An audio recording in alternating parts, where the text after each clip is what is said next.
Oui, salut à vous tous qui nous suivez. Partout dans le monde, là où vous êtes, on est ici dans notre émission Rien que la vérité. Rien que la vérité, c'est votre émission qui parle souvent de l'Église et qui parle souvent de la vérité de l'Église.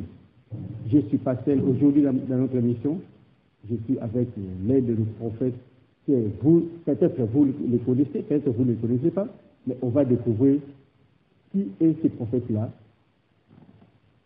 On est avec lui. Merci. Bonjour, prophète. Bonjour, frère. En fait, nous sommes là, on est en bilingue. Toutes les langues qui est possible de parler, lingala, français, anglais, mais souvent, pour moi, on va parler beaucoup en français et lingala. Merci. On peut savoir comment je me nomme prophète Jean-Vieux David Kalombo Mutambaye. Je suis originaire de la République démocratique du Congo. Je suis canadien de la nationalité. Mais c'est ici que je suis né. Bref, c'est ça. Je suis prophète qui travaille avec un pasteur canadien dans une église internationale. Et ici, au Congo, je suis le fils de l'apôtre Sola Mwamba, qui est Papa Sola, que vous connaissez peut-être. Oui, vous êtes de l'église du Canada. Quelle est votre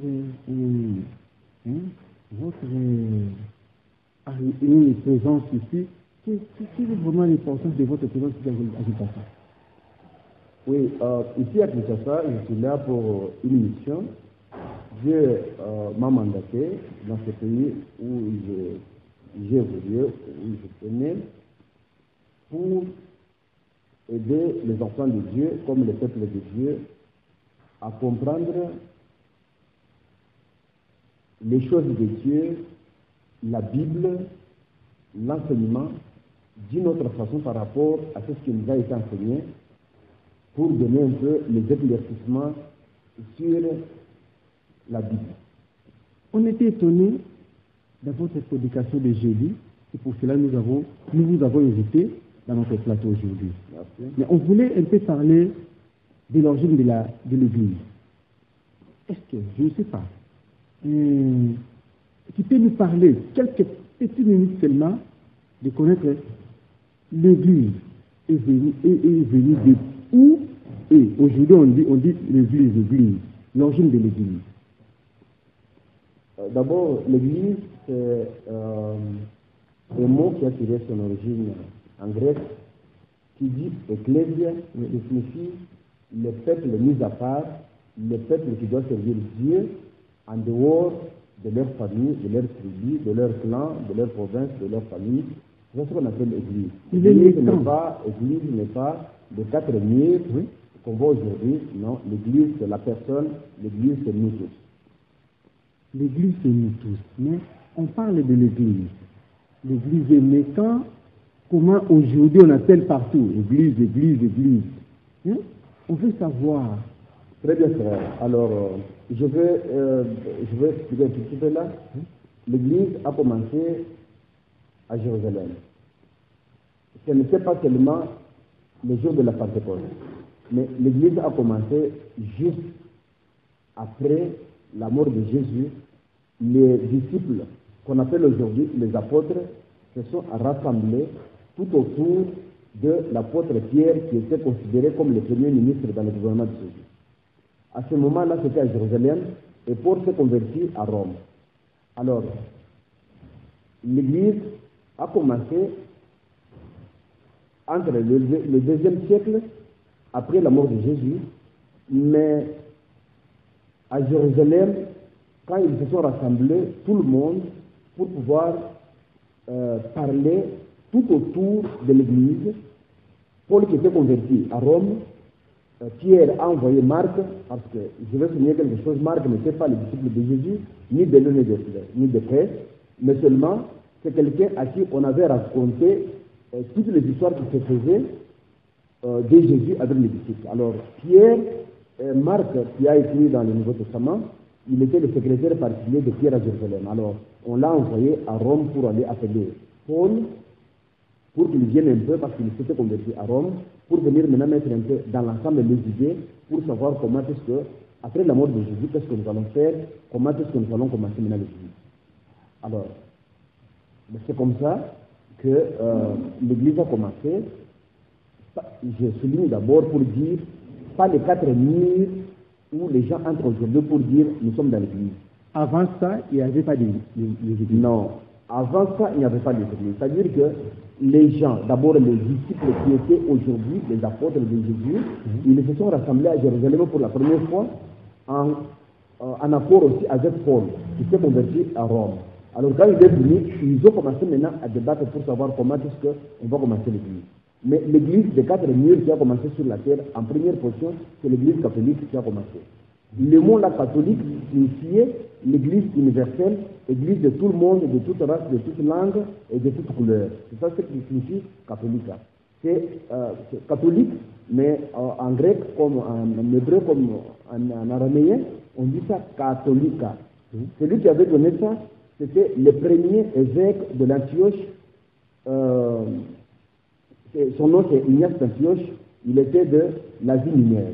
Alors c'est celui qui y a donné le nom de catholique, parce qu'on a demandé le nom qui devait maintenant être mis en œuvre sur l'Église. Alors c'est celui qui a donné le nom, il s'appelait Ignace d'Antioche et il était de l'Asie mineure. Et après Jésus, l'Église s'est introduite. Et avant Jésus alors? Avant Jésus, il y avait les sectes. Je pense que même quand Jésus vivait sur la terre, tout le monde qui l'avait vu, il disait depuis toujours que la secte des Nazériens signifiait que même les Juifs, les scribes, les pharisiens, les Juifs et les Sadducéens, tout le monde pensait que c'est ce que Jésus est en train d'enseigner, de parler, c'est une secte. Parce qu'à ce temps-là, il n'y avait que le temple qui était à Jérusalem, alors il n'y avait pas d'église, il n'y avait pas quelque part où les gens allaient se rassembler, juste seulement à Jérusalem. Wow. Rien que la vérité que vous dites, rien que la vérité ici, on dit seulement la vérité. Nous sommes étonnés de savoir qu'il n'y avait pas l'église avant Jésus. Et après Jésus, l'église s'est introduite.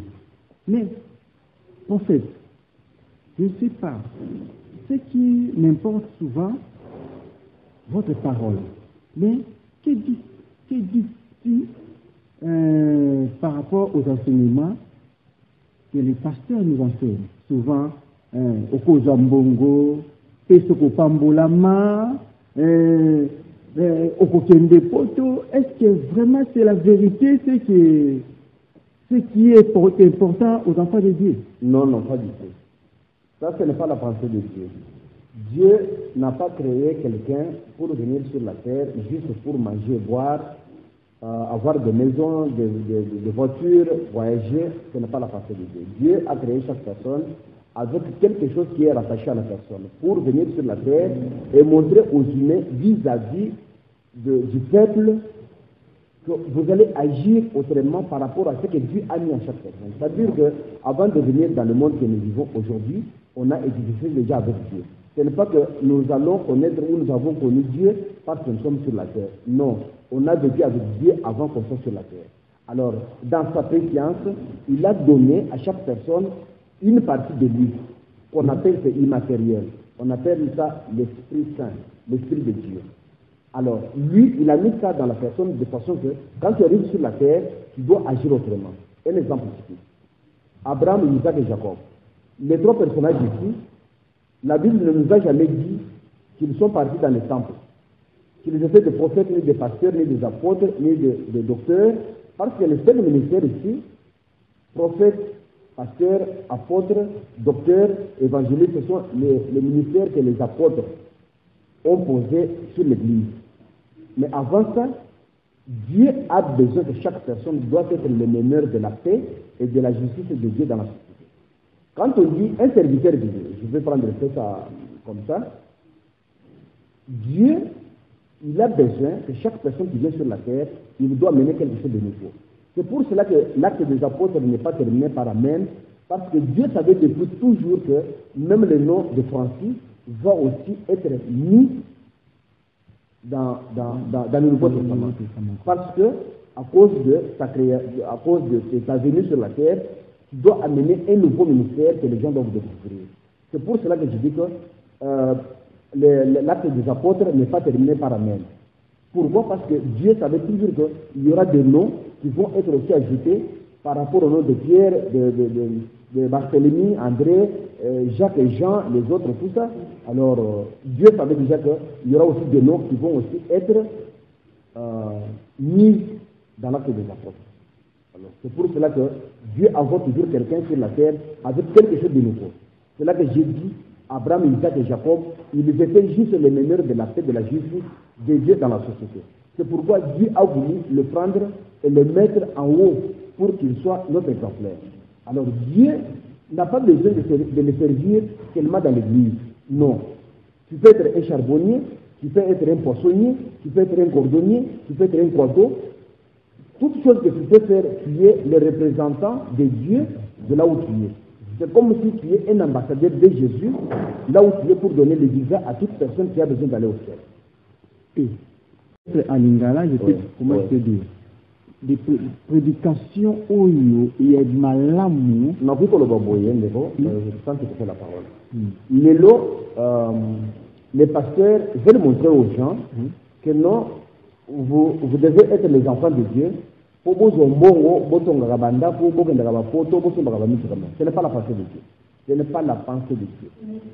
Au contraire, en Matthieu 28, Là, c'est ma question. 19 jusqu'à 20, Jésus dit, allez partout dans le monde entier pour faire les disciples. Jésus n'a jamais dit d'aller faire les églises. Jésus, ça c'est la mission internationale que Jésus a donnée à toutes les personnes. C'est pourquoi Dieu est toujours trop patient avec tout le monde. Que ce soit les musulmans, les bouddhistes, les hindouistes, toutes les personnes qui ne croient pas en la personne de Jésus, Dieu est toujours patient avec eux.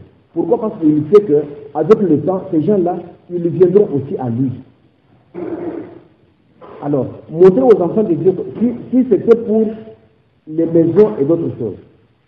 Mais vous voyez que les musulmans, les bouddhistes, tout le monde là, ils ont des voitures, ils voyagent partout, ils ont des maisons, ils ont tout ce qu'il faut. Alors, ce n'est pas vrai que quand on prie Jésus, il va vous donner sa main.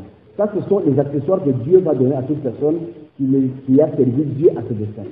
Alors, quand tu as servi Dieu sans intérêt en toi, alors lui, il va te récompenser en échange de tout ce que tu as fait, de ton énergie, de tes sacrifices. Alors, il va te donner les bonus. Les enfants, la femme, les maisons, les voitures, les voyages, ça n'a rien à voir avec Jésus. Alors, quand tu as servi à ses desseins, alors il va te donner tout ça comme les bonus. Alors, c'est comme ça. Rien que la vérité, rien que la vérité. Ici, on n'est pas dans un débat, mais on veut seulement attendre la vérité. La vérité, c'est la vérité. En fait, prophète David Kalombo, prophète, beaucoup de personnes m'ont demandé ceci. Est-ce que, prophète, on peut savoir vraiment si réellement Jésus est mort pour l'Église? Non. Ça c'est faux, archi faux. Jésus n'est pas mort pour l'Église. Jésus est mort pour toute personne. Que ce soit les musulmans, que ce soit les athées, que ce soit tout le monde qui ne croit pas en lui, Jésus est mort pour tout le monde. C'est pourquoi Dieu ne voit pas les peuples en détail. Il voit le monde en entièreté. On appelle ça, Dieu regarde en macro. Il regarde le monde en entièreté. C'est pourquoi il donne la pluie, par exemple, quand la pluie pleuvine, c'est chez tout le monde. Pourquoi? Parce que Dieu aime tout le monde. Dieu n'aime pas seulement les chrétiens. Et je vais aller plus loin. Oui. Le mot chrétien n'a jamais existé. Ce sont les païens qui ont donné ce nom-là à certaines personnes qui ont marché comme Jésus, qui avaient des habitudes, qui faisaient des choses, qui avaient une certaine habitude de faire comme Jésus. Alors ce sont les païens qui ont donné ce nom-là à toutes les personnes qui le voyaient copier, faire comme Jésus. Alors c'est pour cela qu'on a donné le nom chrétien. Ce n'est pas un nom qui avait été ni dans la Bible, ni quand Jésus était là. Mais est-ce que Dieu, Jésus, est mort pour l'Église? Non. Jésus n'est pas mort pour l'Église, Jésus est mort pour toute personne, même qui ne croit pas en lui. Il est mort pour lui. C'est pour cela que nous tous, avant de devenir aujourd'hui chrétiens ou enfants de Dieu, on avait d'abord été les païens. Vous voyez? Alors, ça ne sert à rien de doter les gens, il est païen, il pêche beaucoup. Non, laisse-lui, Jésus-Christ est là, il est mort pour lui, il va s'en occuper pour lui. Mais je n'invite pas les gens à faire le mal, mais seulement que nous ne voulons pas pointer du doigt. Nous avons besoin que tout le monde parvienne à la connaissance exacte de Dieu. C'est pour cela que Dieu est toujours très patient, même les gens qui font le mal, qui l'insultent, même qui font des fétiches ou la magie ou quoi que ce soit, Dieu est toujours patient avec eux. Pourquoi pas? Parce qu'il sait que ces gens-là, un jour, ils seront convertis et ils viendront aussi à lui. Je peux vous dire quelque chose. Jésus est resté beaucoup de temps avec Pierre. Pierre ici qui était considéré comme le premier ministre dans le gouvernement de Jésus. Et pourtant, il n'était pas converti. Jésus lui dit, Simon, Simon, j'ai prié 3 fois pour toi pour que ta foi ne disparaisse pas. Mais quand tu seras converti, tu vas aller affermir tes frères. Le diable t'a réclamé pour te cribler comme le fromage.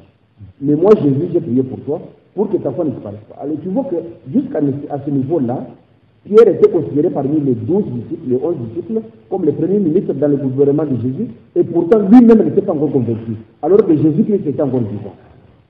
Alors c'est pour te dire, il y a des pasteurs, des prophètes, des apôtres, des docteurs, et tout ce qu'on connaît, les diacres, les anciens, il y a certaines personnes qui ne sont pas encore converties à Christ, mais qui peuvent prêcher, faire des miracles, des prodiges, faire quoi que ce soit, mais qui ne sont pas encore convertis à Christ.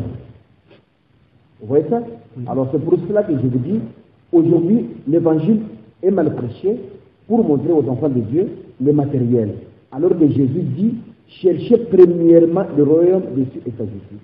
Et le reste vous sera donné par surplus. Mais ne vous inquiétez pas du lendemain. Mais le lendemain lui-même aura soin de lui. Chaque jour suffit sa peine. Alors vous voyez déjà que Jésus a besoin que les enfants de Dieu ne s'occupent pas d'abord d'eux-mêmes. Vous cherchez d'abord Jésus qui est le roi du royaume et la justice de Dieu. Je vais aller un peu plus loin. Quand on dit cherchez premièrement le royaume des cieux et sa justice, cela signifie chercher d'abord Jésus qui est le roi du royaume et la justice. C'est la conjonction de coordination qui relie les deux phrases inséparables. Oui. La justice de Dieu, c'est quoi? Ce sont les lois, ce sont les principes établis par lui, que toute personne sur la terre ne peut jamais s'échapper. Tout le monde doit passer par là. Avant de manger, il faut travailler. Celui qui mange sans travailler, il a péché contre Dieu. Alors, quand tu as beaucoup mangé dans ton ventre, tu as péché autant que la personne aussi qui a fait l'acte. Parce que le péché, il n'y a pas grand péché et petit péché. Tout le péché, c'est le péché. Parlez-nous un peu, prophète.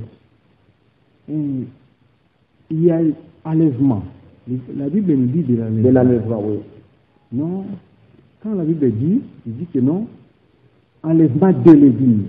Quel genre de l'Église que la Bible nous parle? Oui. Ce qui Jésus a levé l'enlèvement. Enlèvement, dans le sens qu'on est en train de parler de la Bible, ce n'est pas l'église des 4 murs. Non. Non, encore non. L'église qu'on est en train de parler ici, c'est chaque personne sur la terre qui a cru, qui a mis sa foi en Jésus-Christ et qui a fait la volonté de Dieu. On a dit qu'au fin de vie, au Canada, moi, français, anglais, côté ramine, le vrai absolument d'Ingala, tout simplement, nous ne connaissons pas. Très bien. Et l'unique probation, église autre zolo de la, Bible zolo de la, et ça, église, c'est, il y a 4 mille, autre côté. Je vais encore souligner quelque chose. Il faut voir que nous avons la télé pour y aller, comme église morose. Et tout ça, c'est église à bout, tout ça, c'est église à bout. Nous avons la télé pour y aller, église morose. Moni nzambe ayebi mutu oyo azotosaye azosala oyo nzambe alingi. Alors quand on dit l'enlèvement, il y a église et l'unique enlèvement wana eza ya mutu na mutu selon que tu as travaillé, selon que tu as mis ta foi en Jésus et à ses desseins. Alors, quand tu vas mourir dans le corps, parce que aussi, le corps n'est pas la chair. Vous comprenez ça? Oui. Le corps n'est pas la chair de quelqu'un. Alors, quand tu vas mourir dans ce corps ici, quand l'enlèvement va venir, c'est Jésus qui viendra juger toute personne pour rendre compte à tout ce que Dieu a mis en toi, qu'est-ce que tu as fait sur la terre. Vous voyez? C'est à ce moment-là maintenant qu'il y aura l'enlèvement. L'enlèvement, ce n'est pas une équipe de gens, un peuple qui va aller au ciel, non. C'est chaque personne. Jésus va juger chaque personne pour savoir ce que tu as fait selon ce qu'on t'avait donné, comme talent, comme don, que tu dois travailler au dessein de Dieu. Et aussi, aujourd'hui, l'Église montre à toutes les personnes que réussir la vie, c'est avoir l'argent, voyager, les maisons, les voitures, de ceci, de cela, non. Réussir la vie, c'est quand vous avez fait le dessein de Dieu, quand vous avez fait la volonté de Dieu, de ce qu'il avait rattaché à ta personne. Au moment où tu as fait ce que Dieu t'a donné de travailler sur la terre, là, tu as réussi la vie 100%. Réussir la vie n'est pas le matériel. Réussir la vie, c'est faire la volonté de Dieu et c'est ce qui avait rattaché à ta personne. Au moment où tu as fait ça, maintenant tu as reçu la vie. Je pense. Oui. Je pense que ceci, mais en fait, na yebite, nangambu nangai, il y a des églises, oyo, na yebite, si les loba zoloba, na yebite rien que la vérité, pour le baga bosolo, ndenge to loba yeno, toyo ka bosolo, côté bosolo, les alliés pour la teba bosolo, mais faut que tu bises bosolo. Bande qu'on a bisu à témoin de Jéhovah, balobi que bangonde baza déjà 100 combien de mille personnes oyo. Apocalypse et le bâti na biso bangonde bazawa na kati église na bango examen et pas awatu esi lobi ke église za mutu ye moko na kati ya mutema so na ebite na ngambu na yolo kwa musali ya Nzambe Bible ezoloba na biso eza na nombre ya bati moko oyo déjà babongameli mpona makambo ya royaume des cieux. Frère, je vais te dire quelque chose. Ça c'est un mensonge qui est attaché à des dogmes de gens. C'est-à-dire qu'il y a beaucoup des institutions, comme je peux le dire, pas les églises, mais beaucoup des institutions qui sont faites sur des règles, des dogmes et des principes. Il y a des gens qui ont créé des institutions en disant qu'on doit servir Dieu. Alors, ils ont donné des principes qui ne sont pas dus de la parole de Dieu, mais qui font montrer aux gens que ces gens ici prient. Et pourtant, ils nient l'identité de Jésus et la puissance de Jésus dans le cœur des gens. Alors, ils ont mis des principes et des règles qui ne sont pas dus à la parole de Dieu, mais qui nient l'authenticité de Jésus, et sa puissance dans l'Église. Vous voyez? Alors, je peux aller plus loin pour dire, même si vous voyez une église sur laquelle on prêche la parole de Dieu, même s'il y a la croix à l'intérieur, ne croyez pas directement que cette église-là est de Dieu. Non, encore non. Parce qu'il y a des églises aujourd'hui qui sont diabolisées, qui travaillent avec la puissance démoniaque, et même la croix à l'intérieur. Cela ne montre pas que Dieu est ici. Parce que Dieu est dans le cœur de tout un chacun. Dieu n'est pas dans une église de 4 églises. Non. Dieu est dans le cœur de toute personne qui a cru en Jésus-Christ et qui a mis sa foi en lui. Oui. Rien que la vérité, comme nous disons toujours, rien que la vérité. Rien que la vérité. Le prophète a beaucoup parlé, sauf que le temps stellaire. Est-ce que tu peux faire une synthèse de tout ce que tu as parlé ça en anglais, parce que nos amis aussi, les anglophones, hein, ils ont des difficultés de citer les lingala français. Tu peux faire une synthèse de tout ça en anglais. Yeah, thank you very much. I know that most of the people in the world, they can hear what I'm talking here. You know, we have a lot of light from the pastors, from the prophets, and a lot of people who say that we are preaching gospel. God, He wants to anyone who believes and has faith in God. That if you believe and you trust God 100%, that day you can die, God will give you a new life. But I think so that anywhere in the world that the pastors, the prophets, they are talking a lot of things that which is not true. But what I can say is, if you are Christian, if you believe in Jesus Christ, if you give your faith and hope in Christ Jesus, because Jesus never sent for anymore. For the 1st of January to 31st of December, he never lied and he never disappointed to anyone. Just believe and give him trusting and hope. And you will see that everything will be okay for you. But if you think that you can give money, you can give a lot of things that end of the day that you can get like eternal life, I think so that is a big liar. Trust Jesus, give him first, wait for kingdom of God, and you will see that everything will be given to you. That one is 100%, that's what I can say. But I was saying before that my name is Prophet Jean-J. David Kalombo from Canada. I'm living in Ottawa, where I'm working, and I'm here in Jersey, my country. I was born, and I'm here. Thank you very much, my brothers and sisters in Christ. Thank you, Pasteur. Thank you, Prophet. Thank you very much. Prophet. Thank you very much. Oui, nous sommes là toujours dans la vérité. Si vous avez des questions à poser, vous pouvez nous écrire sur notre chaîne YouTube. On est là toujours. On sera avec lui souvent, beaucoup. On va venir encore. Si vous avez des questions, vous pouvez nous écrire. On va demander et vous aurez des réponses. Thank you, Pasteur. Merci beaucoup. Je vous en prie. Merci.